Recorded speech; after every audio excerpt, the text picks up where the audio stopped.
वर्षभर टिकणारी हळद पावडर घरच्या घरी कशी बनवायची ते आज आपण पाहूया। ही हळकुंड घेतलेली आहे, तुम्ही बाजारातून आणू शकता, मी शेतकऱ्याकडून घेतलेली आहे।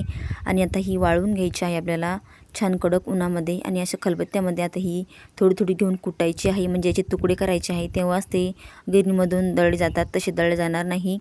त्यामुळे मी थोडेसे याचे तुकडे करणार आहे। अशा पद्धतीने तुमच्याकडे खलबत्ता नसेल तर तुम्ही दगडावर सुद्धा करू शकता। आणि मी गावाकडे आलेले आहे त्यामुळे खलबत्त्यामध्ये तुम्हाला कुटून दाखवते आहे। तुम्ही आपला नेहमीचा किचनमधला खलबत्ता आहे त्यामध्ये सुद्धा हे असे तुकडे याचे करू शकता।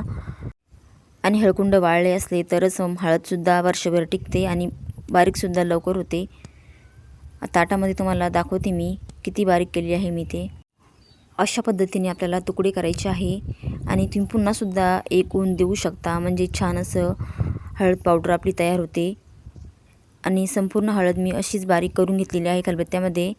आणि याला ऊनसुद्धा दिलेलं आहे एक, म्हणजे आपल्याला हळद खराब होण्याचं टेन्शन नाही। 2 ते 3 वर्षही सुद्धा हळद टिकते, मी स्वतः वापरते। आणि आता गिरणीमध्ये दळून आणायची, अशा पद्धतीने माझ्या आईकडे गिरणी आहे त्यामुळे मी गावाकडेच ही हळद दळून आणणार आहे।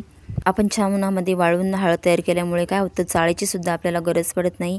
आणि गिरणीमध्ये असं थोडं थोडं टाकायचं आहे, म्हणजे यामध्ये घास अडकत नाही। खूप अशी मोठी गिरणी नाही आहे, छोटीच आहे 2 HP आणि हळद साठवून ठेवताना डब्यामध्ये किंवा भरणीमध्ये तुम्ही ठेवत असाल तर ती पूर्णपणे कोरडी असावी, उन्हामध्ये वाळवलेली असावी, म्हणजे हळद खराब होत नाही।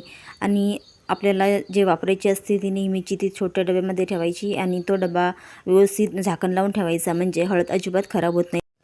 त्या डब्याला किंवा भरणीला ओला किंवा खरकटा हात लागला तर हळद खराब होण्याची शक्यता असते।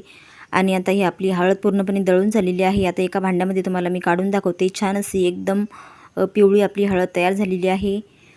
आणि हळद कशी ओळखायची आपली विकत आणताना, उग्र वास आला तर हळद आपली ओरिजिनल हळद आहे असं समजायचं। आजची रेसिपी तुम्हाला कशी वाटली कमेंट करून सांगा। आणि चॅनलवर पहिल्यांदा आला असेल तर चॅनलला लाईक, शेअर आणि सबस्क्राईब करायला विसरू नका। भेटूया पुढच्या रेसिपीमध्ये, बाय बाय।